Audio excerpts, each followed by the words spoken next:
माता कालका की धरती पर मेरी जन्मस्थली मढ़ाना में मेरे जन्म के से पहले, मेरे जन्म के समय और मेरे जन्म के बाद के भी कोई मेरे दादाजी लगते होंगे, कोई मेरे ताऊ जी, कोई मेरे चाचा जी, कोई मेरा भाई, कोई मेरा भतीजा, कोई मेरी भाभी, कोई बहू, कोई चाची, ताई, दादी, ऐसे सबको मेरा बहुत बहुत बहुत प्रणाम।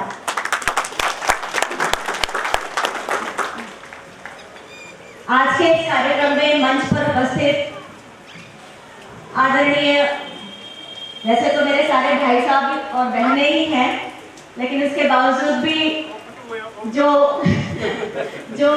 दायित्व उनको सरकारों में या अलग अलग जगह मिला है उसका उल्लेख यहाँ हुआ है, पर मैं भी एक बार जरूर करूंगी। आदरणीय मिनिस्टर, नाम मुझे पता है बहुत अच्छे से, एडीए ओम प्रकाश जी भाई साहब, जो कहा कि हम आज भी उनको, चाहे वो मंत्री बन गए, लेकिन एडीए कहना पसंद करते हैं। ऐसे ही भाई साहब अभय सिंह जी, जिनको डॉक्टर साहब के नाम से लोग मानते हैं, संतोष दीदी, जिनको मैंने तो हमेशा दीदी कहा है, लेकिन जो बहन जी के नाम से आसपास के एरिया में प्रसिद्ध हैं, बहुत ही लंबे चौड़े कद के सत्यव्रत शास्त्री जी और कमर सिंह जी, और इसके अलावा इस गांव के नुमाइंदगी कर रहे सरपंच भाई लीला राम जी और भाई बनवारी और भाई सभी, आप सबको मेरा बहुत बहुत प्रणाम। बहुत सारी शेरो शायरी हुई इससे पहले, तो मैं उस हौसले को दाद देती हूँ, और मेरे लिए उससे बड़ा सम्मान कुछ नहीं है कि इतनी तेज बारिश में भी पूरे गांव का एक एक बच्चा, बड़ा और बुजुर्ग, माता और बहन, सारे मुझे प्यार और आशीर्वाद देने के लिए यहाँ पर खड़े हैं, इसलिए ये सबसे बड़ा सम्मान है। आप सब कुछ देर से बाद में आए हैं, बारिश चल रही थी और रास्ते पर मेरे साथ सारे लोग चल रहे थे, उसके बाद में यहाँ पर भी बैठे थे। ये अभी जब बहुत तेज बारिश होनी शुरू हुई है तो हमको पता है कि टेंट अगर थोड़ी धूप को तो रोक सकता है, बारिश को नहीं। तो बारिश के बाद और ज्यादा पानी आने लगा, तो मेरे दाएं तरफ और बाएं तरफ, और ये अपने आप बंटवारा सा हो गया, ऐसा लगता है इधर सारे भाई चाचा ताऊ खड़े हो गए, उधर सारी भाभियां और चाची ताई बैठ गई, तो ये डिवीजन सा हो गया। कुछ लोग जो बिल्कुल यंग है, जो अपने आप को साहसी मानते हैं, वो साहसी मेरे सामने खड़े हैं, उनको सबसे ज्यादा प्रणाम है। एक कहा जाता है, जिंदगी की राहों में हौसलों के पर रखना, जिंदगी की राहों में हौसलों के पर रखना, आंख में नई मंजिल, पांव में सफर रखना, लोग जन्म लेते ही पंख काट देते हैं, है बहुत बहुत मुश्किल बाजुओं में दम रखना, बाजुओं में दम रखना। तो मैं आपको बताना चाहती हूँ, ये लाइनें किसी शायर ने लिखी होंगी, लेकिन मेरे जीवन के साथ इसका अलग अनुभव है कि ना तो जन्म लेते ही मेरे पर काटे गए, मेरे माता और पिता ने मुझे उड़ने की पूरी आजादी दी, जिसकी उड़ान मैं आज आपके सामने दिखाई देती है, और न ही मेरे बाजुओं का दम कभी मेरे भाई बंधुओं ने कम होने दिया। उन्होंने कहा कि तुम चलो, तुम्हारे पीछे हम खड़े हैं, इसलिए उन बाजुओं में दम की हमेशा बना रहा। और ये मैं सिर्फ यहाँ कहने के लिए नहीं कह रही हूँ, ये मेरे जीवन की सच्चाई है। वैसे यहाँ पर आप सारे हैं और आज का जो सम्मान समारोह है, वास्तव में मुझे नहीं पता मैं उस सम्मान की अधिकारिणी हूँ या नहीं हूँ, लेकिन मैं इतना जरूर जानती हूँ कि एक बेटी के नाते आज सबका मान आज तक बढ़ाया है, और ये जिंदगी निकल जाएगी, वो मान कभी कम नहीं होगा, वो मान आपका बढ़ता ही रहेगा, ये मैं आपको विश्वास दिलाती हूँ।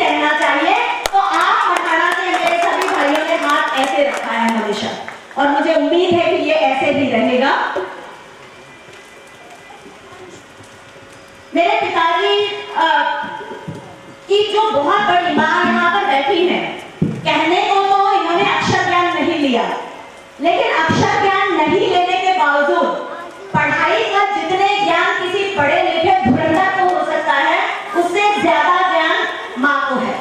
और वो किस रूप में है, मैं एक छोटा सा अनुभव आपको बताती हूँ। बच्चे बदमाश तो होते ही हैं, और मैं छोटी थी तो इसके कारण सभी 6 भाई बहनों में 5वां नंबर मेरा है। तो भाई साहब मैं थोड़ा सबकी लाडली शुरू से ज्यादा रही हूँ, और वो ये कहा जाता है कि जो ज्यादा लाडला होता है कष्ट भी उसी को ज्यादा मिलते हैं, वो भी मिले। लेकिन मैं क्या करती कि जब 7th 8th में पढ़ती थी तो कॉमिक्स बहुत आती थी उस समय। कॉमिक्स लेना और बुक के बीच में कॉमिक्स रख लेना और फिर अपना वो पढ़ते रहना कि घर वालों को लगे कि पढ़ाई कर रहे हैं और हम कॉमिक्स पढ़ रहे हैं। लेकिन माँ खाना बनाते या कुछ भी काम करते, क्योंकि हमारे घर में वहां पर हमेशा यहाँ पर गवाह बैठे हैं भाई और सब 25-30 लोग हमेशा बने रहे, और मठाड़ा से कोई ना कोई परिवार का सदस्य 5, 4, 10 लोग वहां पर हमेशा रहे हैं। तो उनका भोजन बनाना और बाकी काम में लगे रहते, लेकिन फिर भी हमें चेक करने आ जाती थी और ये कहती थी कि अच्छा तुम ये गड़बड़ कर रहे हो। और उनके कारण ही हम पढ़ सके, क्योंकि पिताजी तो व्यापार करते थे, सुबह 9 बजे निकलते थे, रात को 12 बजे आते थे, तो वो तो ये देख नहीं सकते थे। आज पिताजी जहाँ भी बैठे हैं वहां से देख रहे हैं कि उन्होंने जिस तरह का समर्पण और सेवा समाज के लिए किया है, वो सेवा और समर्पण उनकी पीढ़ियां भी निरंतर कर रही हैं। मुझे याद है सभी चाचा ताऊ ये बताते होते थे कि पिताजी जब गए शुरू में तो वहां हमारे परिवार के ताऊ जी के साथ में गए। आप सबको कहानी पता है, लेकिन मैं इसलिए बताना चाहती हूँ कि मुझे मेरे मन के अंदर समाज के लिए जो पीड़ा है या सामाजिक कार्य करने की जो प्रेरणा है वो कहाँ से है। तो वो उनकी कहानी जब हम सुनते थे, बहुत समय तो पिताजी को नहीं रहता था क्योंकि कमाने की धुन थी, समाज सेवा की धुन थी, लेकिन उन्होंने बताया कि कैसे जब वो गए तो शुरू में गिट्टियों पर सोते थे। गिट्टियां पड़ी होती थी, रोटियां पड़ी होती थी सड़क बनाने के लिए, उसके ऊपर एक चादर डालते और उस चादर पर सो जाते। क्यों?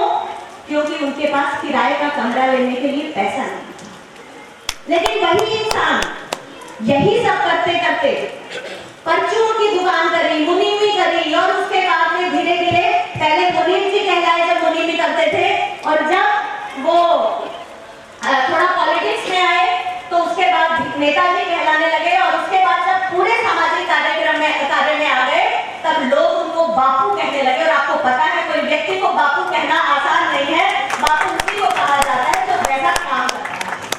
तो ऐसे पिता के संरक्षण में हम पले, और उन्होंने मुझे जीवन में एक ही मंत्र दिया। डॉक्टर वैसे जी उस समय आते थे उनके अंतिम समय में बहुत कई बार, और इन्होंने भी उनसे बहुत सारे राजनीतिक पाठ लिए हैं, क्योंकि वो बहुत यहाँ बैठे बैठे और मध्य प्रदेश में क्या हो रहा है सबको चलाने का काम वो यहाँ बैठे बैठे भी करते थे, इतने सुलझे हुए व्यक्ति थे।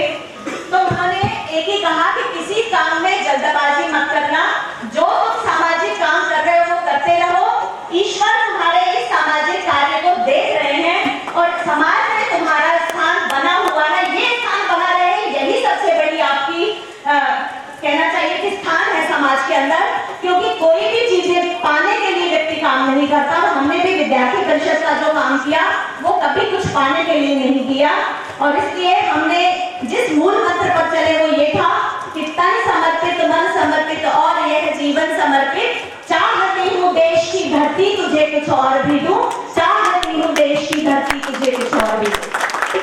तो ये जो धरती है ये इसने हमें तो बहुत कुछ दिया। मढ़ाना गांव में पैदा होने का सुख हमें मिला, भारत देश में पैदा होने का सुख हमें मिला, सारे विश्व में सबसे सुंदर कोई स्टेट है, भारत का स्टेट है तो हरियाणा है, सबसे सुंदर देश है तो वो भारत है।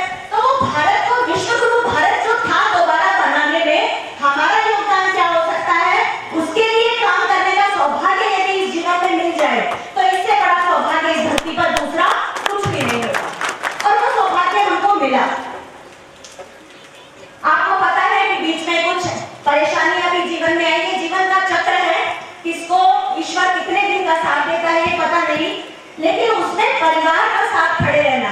मेरे से पहले बता रहे थे भाई साहब कि मेरी दीदी यहाँ बैठी है सविता जी और डॉक्टर लांबा जी जीजा जी, एक तरह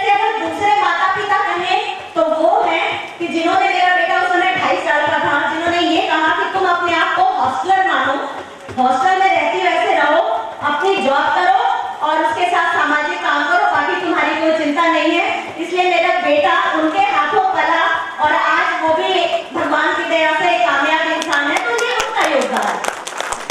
मेरे बड़े बिहारी सुमेर सिंह जी यहाँ बैठे हैं, माया दीदी बैठे हैं, निरंतर इनका जो मार्गदर्शन मिलता रहा। ये सपना में भी बहुत लंबे से हम साथ में ही रहते थे हम, तो जो मार्गदर्शन मिला वो अछूता नहीं रह सकता। और आप सबको ध्यान होगा, अगर कुछ लोग गए होंगे तो यादव सभा महेंद्रगढ़ में एक कार्यक्रम किया और यादव सभा महेंद्रगढ़ के कार्यक्रम में इन सबकी जो भागीदारी रही और जिस तरह से अभिभूत कर दिया उस कार्यक्रम ने भी, सिर्फ यादव नहीं थे वहाँ, सर्व समाज और सभी पार्टियों के लोग वहाँ पर उपस्थित थे। ये एक बेटी के लिए इससे बड़ा सम्मान की बात क्या हो सकती है। मेरे भाई यहाँ पर बैठे हैं, यानी यहाँ में परिवार का ज्यादा कहना उचित नहीं है, लेकिन बड़े भाई विजय सिंह जी, महिपाल सिंह और मनोज, तो आप सबका प्रेम इनको मिलता रहा। लेकिन मैं इससे आगे की बात आपको कहूंगी कि यहाँ जो आप सब बैठे हैं, ये कार्यक्रम परिवार का कार्यक्रम नहीं था, ये कार्यक्रम पूरे गांव का कार्यक्रम है। और गांव के साथ में, जैसा संतोष बहन जी ने कहा, ये पूरे अहीरवाल का कार्यक्रम है, ये पूरी 36 बिरादरी का कार्यक्रम है, ये सबका कार्यक्रम है, इसलिए सबको नमन करती हूं।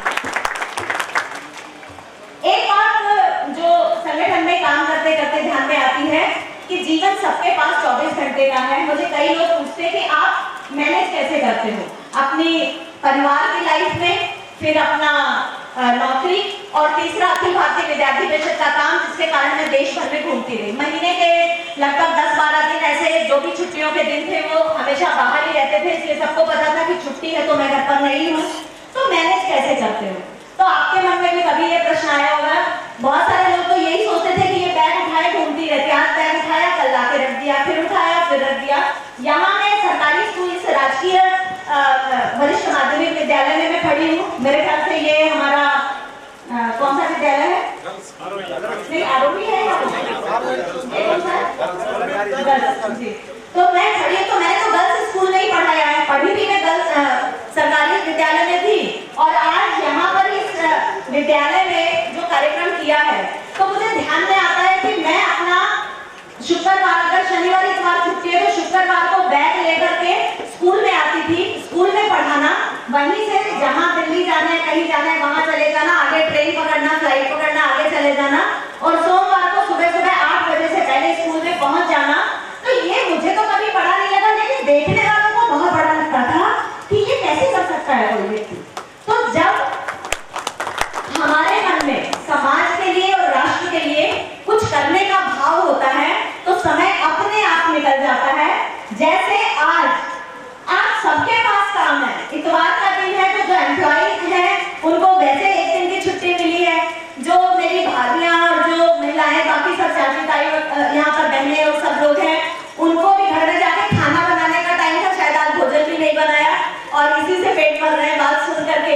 और जो मेरे भाई बंधु सारे हैं, उनको सबको बहुत सारे काम है, और उसके बाद बारिश, लेकिन उसके बावजूद आप सब यहाँ पर हैं, इसलिए क्योंकि आपके मन में आनंद की अनुभूति है, आपको आनंद है, आपको गर्व है, आपको गौरव है, इसलिए आप यहाँ पर।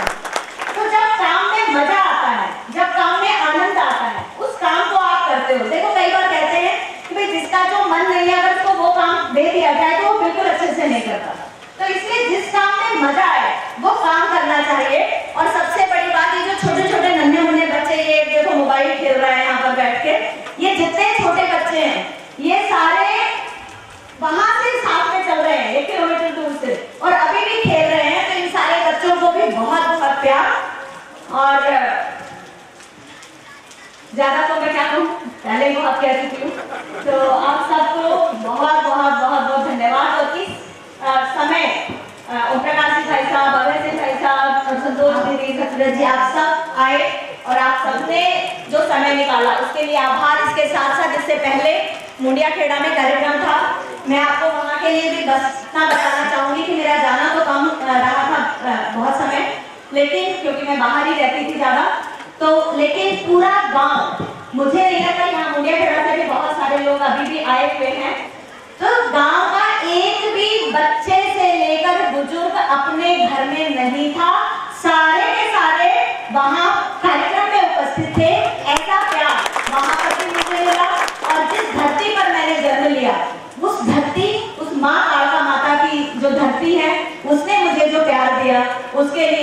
बहुत